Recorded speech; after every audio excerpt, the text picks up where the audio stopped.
اعوذ باللہ من الشیطان الرجیم بسم اللہ الرحمن الرحیم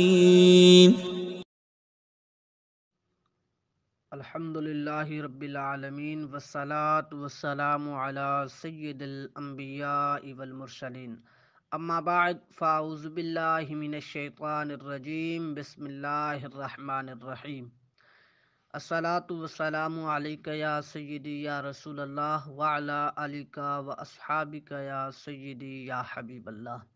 ناظرین کرام، آج کی اس ویڈیو میں ہم جانیں گے کہ ایچ ایس سی کے کیا معاملات ہیں، ایچ ایس سی کے لیے کون سے اسناد کا ہونا ضروری ہے، کون سے رزلٹ کارڈ کا ہونا ضروری ہے، اسی طرح اگر کوئی مسائل آ رہے ہیں، کوئی سند گم ہے تو وہ کیا کرے گا، اسی طرح پھر اب اس ایچ ایس سی کروانے کے لیے کس سے تصدیق کروائی جائے گی ان اسناد کی، ان رزلٹ کارڈ کی۔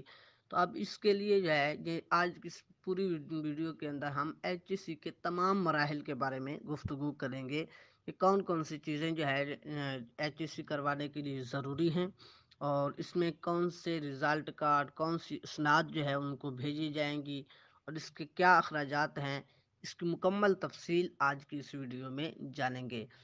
تو ناظرین کرام، پہلا مرحلہ اس میں یہ ہے کہ جن حضرات کے پاس اپنی جملہ اسناد اور رزلٹ کارڈ موجود ہیں، تو اب ان کی تمام جو جتنے بھی ہیں، جو بھی سند ہے، جو بھی رزلٹ کارڈ ہے، اس کی تین فوٹو کاپیاں کروانی ہیں۔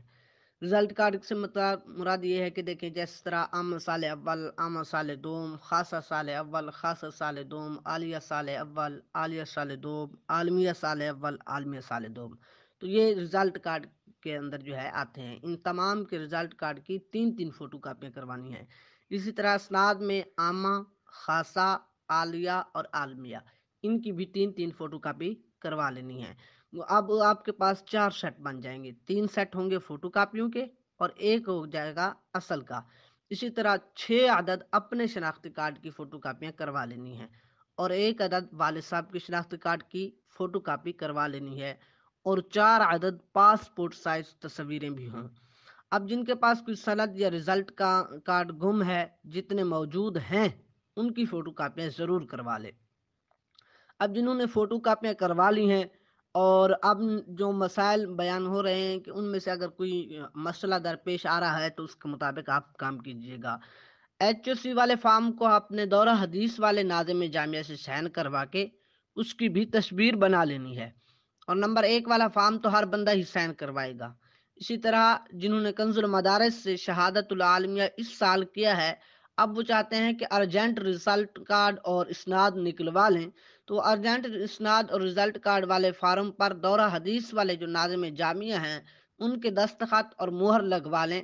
اسی طرح جن کے نام کا کوئی مسئلہ آ رہا ہے اور وہ درخواست برائے تصحیح رزلٹ کارڈ اور سند والا جو فارم ہے جہاں پہ ناظم جامعہ کے دستخط اور مہر لگوانی ہے، تو وہ بھی لگوا لیں، دستخط بھی کروا لیں۔ دورہ حدیث والے ناظم جامعۃ المدینہ سے بھی یہ کروا سکتے ہیں۔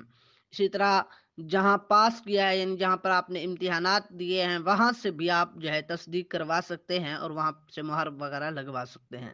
اسی طرح جس کا کنز المدارس کا رزلٹ کارڈ یا کوئی سند گم ہے، تو وہ حصول مسنہ یعنی دوسری سند کے حصول کے لیے اس پر جو فارم ہے، اس فارم پر جہاں ناظم جامعہ کے دستخط اور مہر لگوانی ہوتی ہے نا، تو وہ بھی لگوا لے، اور دورہ حدیث والے ناظم جامعۃ المدینہ سے بھی کروا سکتے ہیں۔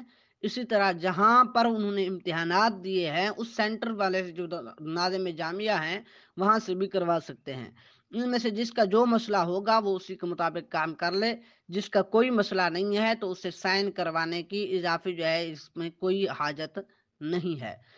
ایچ ایس سی کا تیسرا مرحلہ یہ ہے کہ اپنی سب اسناد اور رزلٹ کارڈ، اسی طرح جتنے فارمز پر ناظم صاحب کے سائن کروائے ہیں ان سب کی تصاویر بنا کر ایک پی ڈی ایف فائل بنا کر بھیجنی ہے، تاکہ چیک کیا جا سکے کہ کہیں کوئی مسئلہ تو نہیں ہے۔ اس کے بعد ڈاکومنٹس، ٹی سی ایس اور آپ کا کام ختم، پھر مولانا ارشد مدنی صاحب کا کام شروع ہو جائے گا۔ پی ڈی ایف بنانے کے متعلق چند ہدایات نوٹ فرما لیں۔ پہلی ہدایت یہ ہے کہ سب سے پہلے تو آپ نے ترتیب سے رزلٹ کارڈ بنانے ہیں، یعنی پہلے عامہ اول کا، پھر عامہ دوم کا، پھر خاصہ اول کا، خاصہ دوم کا، عالیہ اول، عالیہ دوم، عالمیہ اول، عالمیہ دوم. تو اسی طرح جو ہے اس کے بعد اسناد میں بھی یہی ترتیب رکھنی ہے کہ پہلے عامہ، پھر خاصہ، پھر عالیہ، پھر عالمیہ. اس کے بعد شناختی کارڈ، اپنے شناختی کارڈ کی جو ہے پک بنانی ہے. اس کے بعد جو ہے والد صاحب کی شناختی کارڈ کی تصویر بنانی ہے. جب ہماری طرف سے آپ کے ڈاکومنٹس اوکے کا میسج آ جائے گا تو اب اس کے بعد آپ کا کام ختم ہو جائے گا. اس کے بعد بس ٹی سی ایس کروانا ہوگا. اور جن کے تنظیم المدارس کا کوئی رزلٹ کارڈ یا سند گم ہے تو اب وہ کیا کریں گے، تو وہ باقیہ ڈاکومنٹس کی فوٹو کاپیاں کروائیں، پی ڈی ایف فائل بھی بنائیں گے جیسے بتایا گیا ہے اور بھیج دیں گے. پریشان نہ ہو، ان کا مسئلہ حل کر لیا جائے گا. البتہ فائل بھیجتے ہوئے تنظیم المدارس والے جو ہے وہ یہ بتا دیں گے کہ فلاں رزلٹ کارڈ یا فلاں سند گم ہو گئی ہے اور وہ نکلوانی ہے. اسی طرح جن کے تنظیم المدارس کے اسناد اور رزلٹ کارڈ میں نام کا مسئلہ آ رہا ہے، یعنی تصحیح کا کام کروانا ہے، تو وہ بھی اسی طرح کر لیں کہ جو ہے تصویر بنا کر اور ڈاکومنٹس وغیرہ یہ فوٹو کاپی کروا کے بھیج دیں. بس جب ڈاکومنٹس بھیج رہے ہوں تو اس وقت صرف وضاحت کر دیں کہ بھئی میرے نام میں مسئلہ ہے یا کسی اور چیز میں مسئلہ آ رہا ہے اور میں نے اس کی تصحیح کروانی ہے، تو اس کی تھوڑی سی تفصیل آپ نے بتا دینی ہے. ایچ ایس سی کے اخراجات جو ہے مکمل تفصیل میں آپ کے سامنے پیش کرتا ہوں. پہلا ہے کہ تنظیم المدارس اوریجنل نتیجہ کارڈ اور سند ان کی تصدیق کروانے کے 200 روپے ہیں اور فی کاپی کی تصدیق کے ہیں 20 روپے. اور تنظیم المدارس این او سی اس کے 500 روپے ہیں اور الگ سے ڈاک وغیرہ کے اخراجات وہ 600 روپے ہیں. کنز المدارس اوریجنل نتیجہ کارڈ اور سند کی تصدیق یہ بھی 200 روپے ہے، اس کی فیس ہے اور فی کاپی کی 20 روپے فیس ہے. این او سی کی 500 روپے اخراجات ہیں اور ڈاک وغیرہ کے جو ہے 600 اخراجات ہیں. اور آئی بی سی سی یعنی اس کی جو فیس ہوگی وہ 3500 روپے ہوگی اور ایچ ای سی اس کی 3500 روپے فیس ہوگی. تو اب اگر کسی کے ڈاکومنٹس گم ہیں یا ارجنٹ نکلوانے ہیں یا نام کا مسئلہ ہے تو اب ان کی فیس اس حساب سے ہوگی جو تنظیم نے یا کنز المدارس نے رکھی ہے. ان کے فارمز میں بھی فیس لکھی ہوگی، وہ چیک کی جا سکتی ہے. اور ایچ سی کے اخراجات کا میں آپ کے سامنے خلاصہ پیش کرنے لگا ہوں. یہاں دو طرح کے لوگ ہیں، دونوں کا میں آپ کے سامنے بیان رکھتا ہوں. ایک تو یہ ہے کہ جس کے مکمل درجات تنظیم المدارس سے ہیں، ٹھیک ہے، تو اب اس کے اخراجات بنیں گے 11,000. اور کچھ ایسے ہوتے ہیں جن کے کچھ درجات تو تنظیم المدارس سے ہوتے ہیں اور کچھ کنز المدارس سے، تو اس کا خرچہ 12,000 بنے گا. اب دوسرے گروہ کا خرچہ اس لیے زائد ہے کہ ان کے ڈاکومنٹس جو ہے دو جگہ بھیجے جائیں گے، ایک تو تنظیم المدارس بورڈ کو اور دوسرا کنز المدارس بورڈ کو بھیجے جائیں گے. ڈاک کا خرچہ اور اسی طرح دونوں جگہ سے این او سی کی فیس علیحدہ علیحدہ ہوگی. تو تقریباً ایچ سی کے اخراجات 11 یا 12,000 جو ہے ہوں گے. انشاءاللہ آپ ان مراحل پر عمل کریں، آپ کو ایچ سی کروانے میں کوئی مسئلہ درپیش نہیں ہوگا.